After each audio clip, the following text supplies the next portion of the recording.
सहनावतु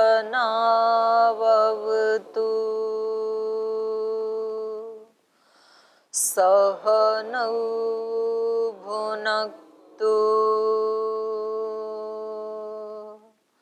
सह वीर्यं करवावहै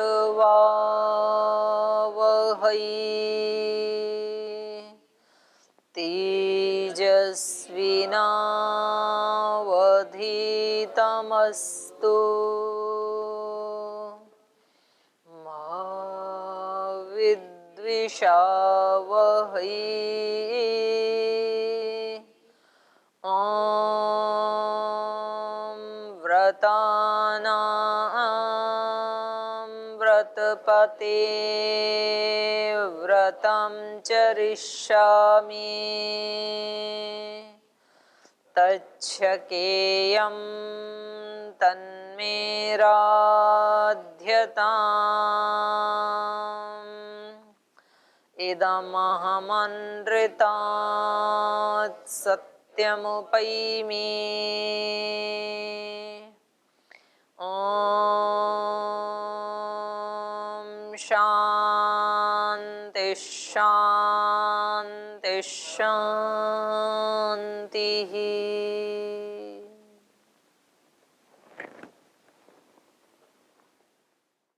तो इससे पहले हम न्याय दर्शन का अध्ययन कर रहे थे और बीच में अभी 2 अध्याय हम सांख्य का अध्ययन करेंगे। तो तीसरे अध्याय से शुरू करते हैं। पिछले दूसरे अध्याय में ये जो सृष्टि है या हमारा शरीर है, इस पूरे सर्ग का क्या प्रयोजन है और इस प्रयोजन को पूरा करने के लिए 13 करण, तन्मात्राएं, इनकी उत्पत्ति कैसे हुई, इसका हमने विस्तृत विवेचन किया। अब 5 तन्मात्राओं के बाद और जो सूक्ष्म शरीर है उसके बाद अब स्थूल शरीर की उत्पत्ति और स्थूल शरीर के साथ साथ जो दूसरे शरीर हैं, कारण शरीर, सूक्ष्म शरीर और वैराग्य के लिए आत्मा की विविध योनियों में गति, अन्य ज्ञान के साधनों का विस्तार पूर्वक वर्णन इस अध्याय में हम करेंगे, तृतीय अध्याय में। तो इसका प्रारंभ जो है वो स्थूल भूतों से कर रहे हैं। स्थूल भूत अग्नि, जल, वायु, पृथ्वी, आकाश, और इन स्थूल भूतों से ही हमारे इस पृथ्वी लोक पे रहने वाले जो प्राणी हैं, आत्माएं हैं, उनका शरीर बना है 5 भूतों से। तो यहाँ से प्रारंभ करते हैं। सूत्र बोल लीजिए। अविशेषात विशेषारंभ। अविशेष माने तन्मात्राएं, तन्मात्राओं से विशेष का आरंभ हुआ। विशेष मतलब स्थूलभूत। तो इनको विशेष इसलिए कहते हैं क्योंकि ये दृष्टिगोचर होते हैं, और उनको अविशेष इसलिए कहते हैं क्योंकि वो सूक्ष्म होने के कारण उनका दृष्टि में वो नहीं आते हैं। तो कह रहे हैं इनका ये जो हमें दिखाई देते हैं 5 भूत, इनका प्रारंभ किससे हुआ? अविशेषात, सूक्ष्म भूतों से हुआ। और फिर उन भूतों के बाद क्या बना सृष्टि में? तो सूत्र बोलिए, तस्मात् शरीरस्य। उनसे फिर शरीरों की उत्पत्ति हुई, उन भूतों से। तो वो कैसे उत्पन्न हुए वो पहले 2 अध्यायों में बता ही दिया था ना। सत्व रजस तमसाम साम्यावस्था प्रकृति, प्रकृतिर्महान महतो हंकार, हंकारात् पंच तन्मात्राणि उभयम इंद्रियम, तन्मात्रेभ्य स्थूल भूतानि पुरुष इति पंचविंशतिर्गणः। तो ये पूरा आपने जान ही लिया था। तो अब 5 भूतों पर आकर के सृष्टि, आगे कुछ भी उससे विशेष उत्पन्न नहीं हुआ, वहां रुक गई है ये यात्रा प्रसव वाली। और यहाँ से ही फिर पंचभूतों से, 5 भौतिक शरीरों से उस प्रयोजन को, सर्ग के प्रयोजन को पूरा करके फिर प्रति प्रसव की यात्रा चल पड़ती है वापस। तो शरीर को यदि प्राप्त कर लिया तो समझ लो कि आपने अंतिम साधन को, सर्वोत्कृष्ट साधन को हमने प्राप्त कर लिया है। अब यहाँ से आगे हमें कुछ मांगने की आवश्यकता नहीं है ईश्वर से। जो सबसे बढ़िया साधन हो सकता था वो इन 5 भूतों से बनने वाला मनुष्य का शरीर भगवान ने हमें प्रदान कर दिया है। इसके बाद तो अब प्रतिप्रसव की यात्रा चलेगी। प्रतिप्रसव की यात्रा मतलब स्थूल से सूक्ष्म की ओर। तो ये स्थूल की पराकाष्ठा है जो 5 भूतों से हमारा शरीर बन गया। तो इसलिए यहाँ दूसरे सूत्र में कहा तस्मात् शरीरस्य। तस्मात् मतलब स्थूल भूतात्, वो जो विशेष का आरंभ हुआ था, तस्मात् विशेषात्, उस विशेष से, वो जो विशेष समुदाय है उससे हमारे शरीरों की रचना हुई, शरीर की रचना हो गई। अब ये कह रहे हैं कि स्थूल भूतों से स्थूल शरीर और स्थूल भूतों के कारण रूप जो सूक्ष्म भूत हैं, उन सूक्ष्म भूतों से सूक्ष्म शरीर की रचना होती है। तो इस शरीर के आधार पर जीवात्मा विविध योनियों में संसरण करता है। ये जो दोनों प्रकार के शरीर हैं, इनके आधार पर, और इसमें भी जो अगले जन्म में जाता है वो तो केवल सूक्ष्म शरीर के आधार पे ही संसरण करता है, स्थूल तो यहीं रह जाता है। इस जीवन में तो दोनों को आधार बना करके संसरण करता है, गति करता है, आगे बढ़ता है आत्मा। लेकिन इस शरीर को छोड़ के जब अगले शरीर में जाता है तो उसका आश्रय क्या होता है आत्मा का? सूक्ष्म शरीर। तो सूक्ष्म शरीर के आश्रय से ही वो संसरण करता है। तो इस शरीर के आधार पर जीवात्मा विविध योनियों में संसरण किया करता है। तो इसलिए सूत्रकार ने इस अर्थ को बताया, तद बीजात संसृति ही। तद बीजात मतलब ये जो शरीर का बीज है, शरीर किससे बना? 5 भूतों से, और 5 भूतों का बीज क्या है? सूक्ष्म भूत। तो उसको सूक्ष्म भूत को यहाँ कहा तद बीजात। तद बीजात मतलब सूक्ष्म भूतों से। स्थूल का जो बीज है, स्थूल भूतों का जो बीज है अर्थात सूक्ष्म भूत, उसके आधार पर संसृति ही, इस आत्मा की संसृति होती है। संसृति माने दूसरे जन्मों में इसका गमन होता है। तो इससे ये पता लग रहा है कि आत्मा के पास यदि सूक्ष्म शरीर ना हो तो फिर वो, यद्यपि वो इतना शक्तिशाली है, लेकिन तो भी वो इसके बिना अपने आप को अभिव्यक्त भी नहीं कर सकता है, कहीं एक स्थान से दूसरे स्थान पे गति भी नहीं कर सकता है, चेतन होते हुए भी, गतिमान होते हुए भी। तो उसको गति करने के लिए सूक्ष्म शरीर चाहिए, और उस सूक्ष्म शरीर के जो संस्कार हैं उनको अभिव्यक्त करने के लिए स्थूल शरीर चाहिए। तो तद बीजात संसृति ही, आत्मा की उसके बीज से अर्थात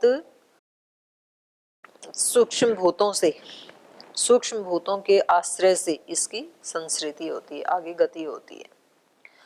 तो ये कह रहे हैं जीवात्मा का ये जो संसरण है ये कब तक चलता रहता है? कब तक ये सूक्ष्म शरीर बना रहेगा? कब तक ये यात्रा ऐसे ही चलती रहेगी? तो इसका उत्तर दे रहे हैं, अविवेकाच्च प्रवर्तनम अविशेषाणाम। अविशेषाणाम प्रवर्तनम, जो अविशेष है, विशेष क्या है? स्थूलभूत, अभी तो बताया था। और अविशेष कौन है? सूक्ष्म भूत। और सूक्ष्म भूतों से ही हमारा सूक्ष्म शरीर बना है। तो इसलिए कहा अविशेषाणाम। अविशेषाणाम माने सूक्ष्म शरीराणाम, इन सूक्ष्म शरीरों का प्रवर्तनम, इनकी गति कब तक होती रहती है? एक से दूसरे योनि में, दूसरे से तीसरे योनि में, अविवेकात। अविवेकाच, चकार से भोग भी ले लेंगे। जब तक इसको विवेक की प्राप्ति ना हो जाए, विवेक की प्राप्ति होती तो अपवर्ग हो जाएगा, और चकार से भोग, जब तक इसके भोग और अपवर्ग का प्रयोजन सिद्ध ना हो जाए तब तक अविशेषों का प्रवर्तन होता ही रहेगा। सूक्ष्म शरीर बना रहेगा तब तक, और सूक्ष्म शरीर के साथ साथ आत्मा भी संसरण करता रहेगा, जाता ही रहेगा एक दूसरे शरीरों में। तो इसलिए यदि हमें आगे का यात्रा खत्म करनी है, यात्रा का मतलब क्या है? सुख दुख दोनों की प्राप्ति। और यदि हमें सुख दुख दोनों की प्राप्ति को हटा के आनंद की या ईश्वर का सानिध्य हमें चाहिए, तो हमें क्या करना पड़ेगा? विवेक उत्पन्न करना पड़ेगा। क्योंकि अविवेकात, जब तक विवेक उत्पन्न नहीं होगा, जब तक ज्ञान की प्राप्ति नहीं होगी, तब तक तो ये सिलसिला चलता ही रहेगा। यज्ञ आदि करने से, गायत्री आदि का जाप करने से शरीरों का सिलसिला नहीं रुकेगा, ये तप की श्रेणी में तो आएंगे। और तप करने से अशुद्धि का नाश तो होगा, लेकिन शरीरों का संसरण रुकेगा नहीं। सुख दुख का ये जो चक्र चल रहा है ये तब तक रुकेगा नहीं, क्योंकि सुख दुख किसके कारण है, हेतु क्या है, कारण क्या है। प्रतिप्रसव की जो यात्रा है वो क्या है, प्रतिप्रसव की यात्रा कार्य से कारण को जानना, ये है प्रतिप्रसव, कार्य से कारण की तरफ जाना। तो कार्य है हमारे सुख दुख, और कारण क्या है उन सुख दुखों का, अविद्या। अविद्या क्षेत्रम उत्तरेशाम प्रसुप्त तनु विच्छिन्न उदाहरण में से कहा ना वहां पे। तो कारण है इनका, प्रतिप्रसव में हम जाएंगे कारण तक, अविद्या तक। और अविद्या का नाश किससे होगा, विद्या से, बाकी किसी से नहीं होगा। अंधकार का नाश किससे होगा, प्रकाश से। प्रकाश ही चाहिए वहां पर, वहां यज्ञ से अंधकार का नाश नहीं होगा, तप से नहीं होगा, जाप से नहीं होगा, दान देने से भी नहीं होगा, कुछ भी करने से नहीं होगा। अंधकार का नाश किससे होगा, उसके विपरीत चीज को लाना पड़ेगा। तो अंधकार का नाश होगा प्रकाश से। ऐसे ही अज्ञान इन सब हमारे सुख दुखों का मूल कारण है। तो सुख दुखों के प्रवाह को काटना है तो हमें अविद्या का नाश करना पड़ेगा। और अविद्या के नाश के लिए किससे नाश होगा, विद्या से, ज्ञान से, विवेक से, उसको कोई भी शब्द दें आप। तो हमें प्रतिदिन अपने कर्मों में क्या प्रयास और क्या साधना करनी है, ज्ञान प्राप्ति के लिए, कि मुझे चीजों के स्वरूप का भगवान ऐसा मेरे को ज्ञान दो कि चीजों का ठीक ठीक स्वरूप मेरी समझ में आई। क्योंकि हमारी प्रार्थनाएं भी, क्योंकि हम अज्ञानी हैं तो अज्ञान से जनित हमारी प्रार्थनाएं भी ठीक होती नहीं है। हमारी प्रार्थनाएं क्या होती हैं, सब दुखों से बचा लेना, सब समृद्धि दे देना, सब अपमानों से बचा लेना, सुयश दे देना, यही तो प्रार्थनाएं होती हैं हमारी, डायरेक्ट या इनडायरेक्ट हम यही मांगते हैं। तो ये कह रहे हैं कि नहीं, ये प्रार्थना ठीक नहीं है। आपको मांगना है तो आप क्या मांगो, विवेक मांगो, ज्ञान मांगो। यदि ज्ञान की प्राप्ति आपको हो जाएगी तो अज्ञान का नाश हो जाएगा। अज्ञान का नाश हो जाएगा तो अपने आप ही आप सुख दुख से मुक्त हो जाओगे, नहीं तब तक तो ये संसरण चलता ही रहेगा। तो हमें हर कर्म को करने के लिए उससे पहले ये जानना पड़ेगा कि इस कर्म को करने से मेरे लिए क्या फायदा होगा, क्योंकि मेरा प्रयोजन एकमात्र क्या है, अविद्या का, अज्ञान का नाश और ज्ञान की प्राप्ति। तो मैं यदि सुबह सुबह उठ करके मंत्र पाठ में जा रहा हूं तो इससे मुझे क्या लाभ होगा, ये व्यक्ति को सोचना चाहिए। तो मंत्र पाठ करने से अज्ञान का नाश कैसे होगा। मंत्र पाठ एक माध्यम है, एक मीडियम है ईश्वर के साथ अपनी आत्मा को कनेक्ट करने का। और ईश्वर क्या है, ज्ञान स्वरूप है। और जिसके पास हम बैठेंगे उसके गुण हमारे अंदर आएंगे। ठंड को दूर भगाने का एक ही तरीका है उष्णता, गर्मी। और गर्मी कहाँ आएगी, अग्नि के पास बैठ करके। चाहे तो वो अग्नि सूर्य की हो, चाहे तो वो अग्नि लकड़ी आदि जला के हमने उत्पन्न की हो, चाहे तो वो अग्नि हीटर आदि की हो, चाहे तो वो अग्नि योग से हमने प्रज्वलित की हो, लेकिन उसका उपाय वही है केवल। तो वो हम उसके पास बैठेंगे, उस सोर्स के पास जो उसका स्रोत है, तो उससे वो चीज हमें मिलेगी। तो प्रार्थना में हम सुबह जाएंगे तो हम अपने आप को भगवान के साथ जोड़ेंगे तो वहां से ज्ञान की प्राप्ति होगी। तो वो भावनाएं हमारे अंदर आने लगेंगी। यज्ञ में क्यों जाएं, प्रार्थना में क्यों जाएं, खाना खाते समय एकाग्र क्यों हो, पाठ पढ़ते समय एकाग्र क्यों हो। तो ये सब हमें उत्तर मिलेगा कि ये सारे प्रयास, ये सारे काम मैं किसके लिए कर रहा हूं, अपने चित्त को समाहित करने के लिए। पहला शुरुआत वहां से, जिस काम को कर रहे हैं वही मैं अपने चित्त को समाहित करने की कोशिश करूंगा कि मन इधर उधर ना जाए, क्योंकि मन को कोई काम चाहिए। मन जब तक नष्ट नहीं होगा तो उसको कुछ ना कुछ क्रिया चाहिए। आप उसको नहीं दोगे तो वो अपने मन से कुछ भी करने लगेगा फिर। और प्राय करता क्या है, पिछले 20-24 घंटों में आपने जो देखा, जो सुना, वो उसको रिपीट करता रहता है आपका मन। आप थोड़े भी जागरूक होकर के अपने मन की एक्टिविटी को देखेंगे तो आप पाएंगे आपके मन में कौन से विचार सबसे ज्यादा चलते हैं।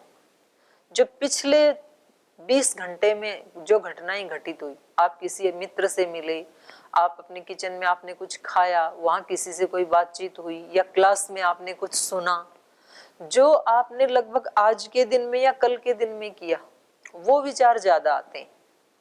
कभी कभार आता है कोई पुराना विचार, वो तब आता है जब उससे संबंधित कोई आलंबन सामने आता है।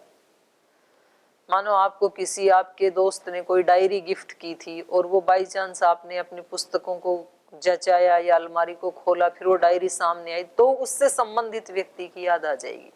वरना तो हमारा मन उसी उन्हीं बातों को रिपीट करता रहता है। और जो पुरानी पुरानी बातों को रिपीट करना, माने पुरानी कल जो खाना बनाया था उसको आज खाना, उसको क्या कहते हैं? बासी खाना। और बासी खाना किसी भी व्यक्ति को अच्छा नहीं लगता है, तो मन को कोई आनंद नहीं आता है। अब वो बेचारे के पास कुछ नया है ही नहीं, बासी खाना किसको अच्छा लगता है? किसी को भी नहीं। पर जिसके पास ताजा है ही नहीं तो बासी खाएगा ना, क्या करेगा फिर? तो मन के पास कुछ नया है ही नहीं तो मन क्या करेगा? पीछे वालों को दोहराएगा।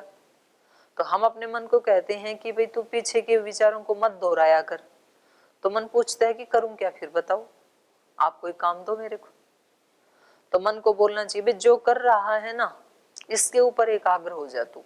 लेकिन ये अभ्यास नहीं है तो अभ्यास आज से करेंगे। तो पहली बात अपने चित्त को समाहित करना, और चित्त समाहित हो जाएगा तो फिर इस समाहित चित्त को आप फिर कहीं भी समाहित कर सकते हैं। तो इसको समाहित का अभ्यास करवाने का प्रयोजन ये है कि हम इसको ईश्वर के साथ समाहित कर लें, क्योंकि ईश्वर ज्ञान स्वरूप है। उसके साथ समाहित होने से हम भी ज्ञान स्वरूप बन जाएंगे, हमारा भी विवेक बढ़ता जाएगा, और विवेक बढ़ जाएगा तो हम जन्म मरण के चक्र से छूट जाएंगे, संसरण से छूट जाएंगे। तो ये जब तक विवेक की प्राप्ति ना हो तब तक ये प्रवर्तन होता रहेगा इन सूक्ष्म शरीरों का। तो इसको हम जो उपासना, ध्यान आदि जो योग की अंग हैं, उसके साथ साथ जो कर्म है उसको भी हमें विशेष रूप से ध्यान रखना पड़ेगा। तो अविवेकाच्च प्रवर्तनम अविशेषाणाम, जो अविशेष अर्थात जो सूक्ष्म शरीर हैं उनका जब तक विवेक की प्राप्ति ना हो जाए और जब तक भोग ना हमारे पूर्ण हो जाए, तो भोग को भोगते हुए तो कभी भी नाश होगा नहीं, क्योंकि आप एक भोग को भोगेंगे तब तक 50 नए कर्म बन जाएंगे, तो ये तो सिलसिला कभी भी नष्ट होगा नहीं। तो इसका एक ही तरीका है कि विवेक की प्राप्ति हो हमें, और फिर उस विवेक की अग्नि से हम पीछे के संस्कारों को दग्ध बीज कर दें और आगे के बनने ना दें। बस यही एकमात्र उपाय है। तो अब हमारा सारा जीवन, हमारे जीवन के सारे कर्म, हमारे सारे विचार, हमारी सारी भावनाएं किस प्रयोजन से होनी चाहिए? विवेक प्राप्ति के प्रयोजन से, जिससे मेरी अशुद्धि का नाश हो, विवेक की प्राप्ति। क्योंकि विवेक की प्राप्ति पहले से ही है, अग्नि पहले ही है, अग्नि को हमने ढक दिया है। लेकिन विवेक प्राप्ति के लिए कुछ नई उत्पत्ति नहीं होगी, वो ज्ञान है ही पहले से ही, बस उसके लिए अशुद्धि को हटाना है। तो जितने भी प्रकार की तपस्याएं हैं वो सब क्या करती हैं? अशुद्धि का क्षय करती हैं।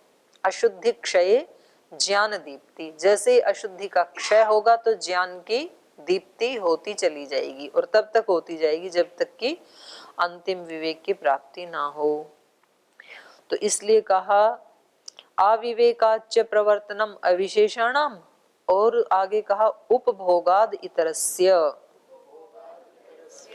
कह रहे हैं जब तक विवेक प्राप्त नहीं करेंगे तब तक जो अविवेकी हैं वो कब तक आते रहेंगे? उपभोगात, उपभोग बना रहेगा तब तक। तो इसलिए उनका आवागमन जब तक भोग और अपवर्ग की प्राप्ति नहीं होगी तब तक ये आवागमन चलता ही रहेगा।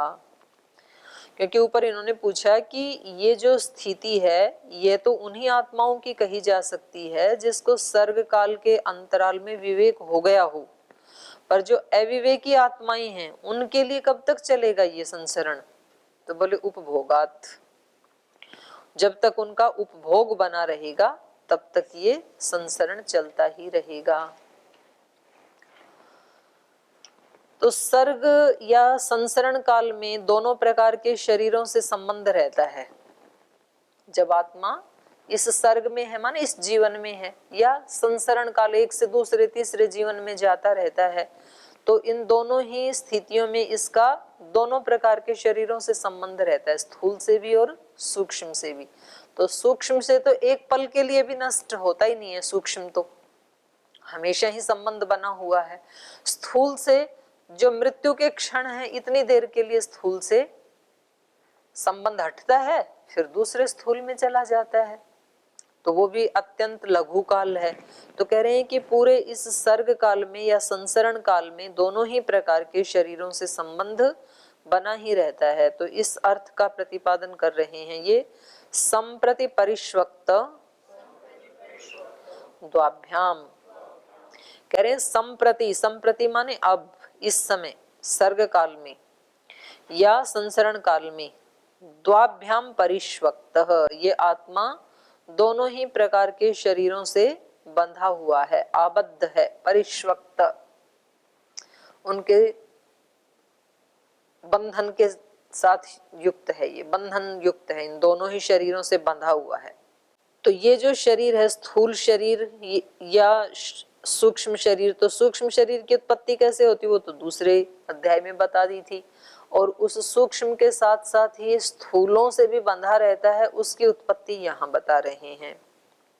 तो दोनों प्रकार के शरीरों की उत्पत्तिगत विशेषताओं का उल्लेख कर रहे हैं आगे। तो सूत्र बोलिए, माता पितृजम स्थूलम प्रायशः इतरन्न तथा। कह रहे हैं ये जो स्थूल शरीर है, स्थूलम प्रायशः माता पितृजम, जो स्थूल शरीर है हमारा ये तो प्रायशः माता पितृजम, माता पिता से उत्पन्न होता है। प्रायशः शब्द इसलिए कहा यहाँ पर कि कुछ शरीर ऐसे होते हैं जो बिना माता पिता के भी उत्पन्न हो जाते हैं, हैं? हाँ, अयोनिज सृष्टि एक, तो जो सृष्टि के आदि में जो ऋषि आदि पैदा हुए तो वो बिना माता पिता के ही अयोनिज पैदा हुए, और आप आज भी इस समय भी जो ये श्वेदज हैं जो पसीने से पैदा होने वाले हैं, चावल आदि में जो कीड़े पैदा होते हैं या सिर में जो लीक पैदा होती हैं, हैं? नहीं, मच्छर तो अंडे से पैदा होता है, श्वेदज, केवल स्वेदज। तो ये जो स्वेदज हैं ये बिना ही माता पिता के पैदा होते हैं, तो इसलिए यहाँ पर शब्द क्या दिया, प्रायशः, प्रायः। माता पितृजम स्थूलम प्रायशः, स्थूलम स्थूल शरीर प्रायशः माता पिता से ही होता है, माने 99.99 तो माता पिता से ही होता है, पर एक 0.1 इसलिए बचा लिया कि कुछ ऐसी योनि, एक तो सृष्टि के आदि में अयोनिज शरीर थे, और अभी कुछ जो स्वेदज हैं, 4 प्रकार की सृष्टि बताई ना, अंडज, जेरज, उद्भिज और श्वेदज, तो उसमें केवल श्वेदज ऐसे हैं जो बिना ही माता पिता के होते हैं।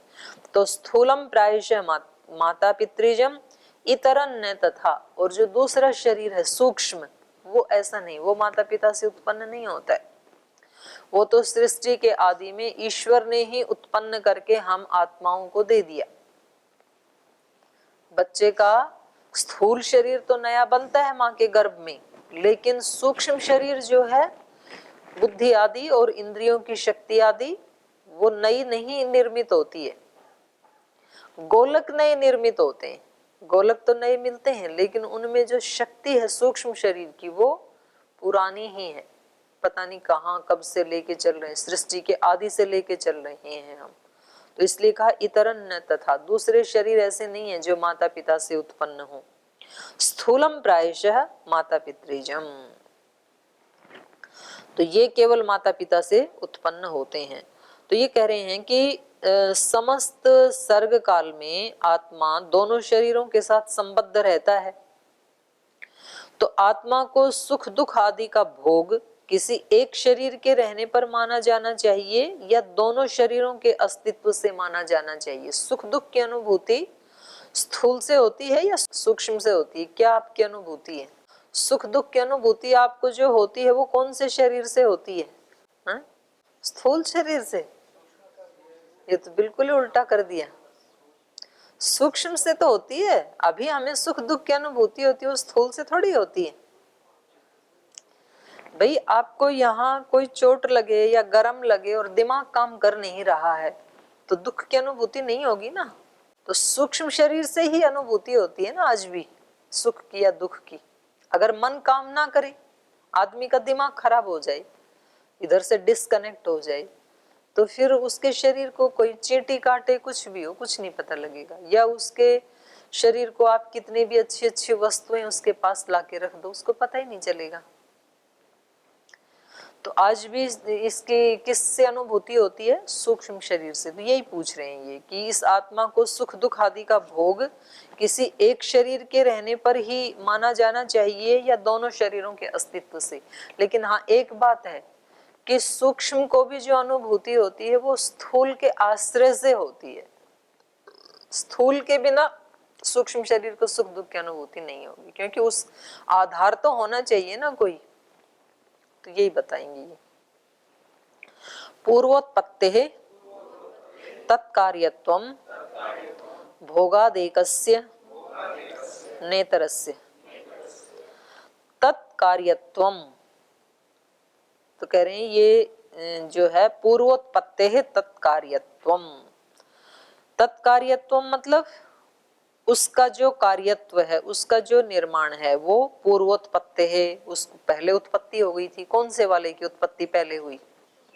सूक्ष्म की। क्योंकि सूक्ष्म की उत्पत्ति तो कब हो गई? सृष्टि के आदि में ही हो गई थी। और स्थूल तो रोज नहीं मतलब एक एक योनि में एक एक नया मिल रहा है। तत्कार्यम पूर्वोत्पत्ति। अगर कोई यूं कहे कि पूर्व उत्पत्ति होने से सूक्ष्म को ही अनुभूति होती है सुख दुख की, क्योंकि वही पहले पैदा हुआ था। तो बाहर यदि बहुत ठंडी है तो ठंडी सबसे पहले किसको लगेगी? जो पहले जाएगा बाहर उसको सबसे पहले लगेगी ना, आप में से जो निकलेगा। हाँ, तो कभी आप अभी निकलो ही ना कि भाई पहले इसको आगे करो, जो इसको लग लेगी तो दूसरे को भी उतनी ही लगनी है, उसमें कोई कमी नहीं आएगी। लेकिन अनुभूति पहले वाले को होगी। तो ये कहते हैं तत्कार्यत्वम पूर्वोत्पत्ति है। वो जो सूक्ष्म शरीर है उसका कार्यत्व पूर्व उत्पन्न होने से उसी को ही भोगात, भोग के कारण, एकस्य, उस एक को ही, सूक्ष्म को ही अनुभूति होती है, न इतरस्य, दूसरे को नहीं होती है। ऐसा यदि कहोगे तो ये ठीक नहीं है। सूक्ष्म शरीर के भोग से एकस्य, एक का ही भोग है, न इतरस्य, स्थूल का नहीं है। तो कह रहे हैं ये ठीक नहीं है। पूर्व है उत्पत्ति जिसकी, ऐसा इसमें वो बनेगा समास, बहुव्रीहि समास। ऐसा है ये सूक्ष्म शरीर, क्योंकि सर्ग के आदि काल में सबसे पहले सूक्ष्म शरीर के घटक जो हैं 5 तन्मात्राएं, उनकी उत्पत्ति होती है। और स्थूल शरीर के घटक हैं स्थूलभूत, इनकी उत्पत्ति बाद में होती है।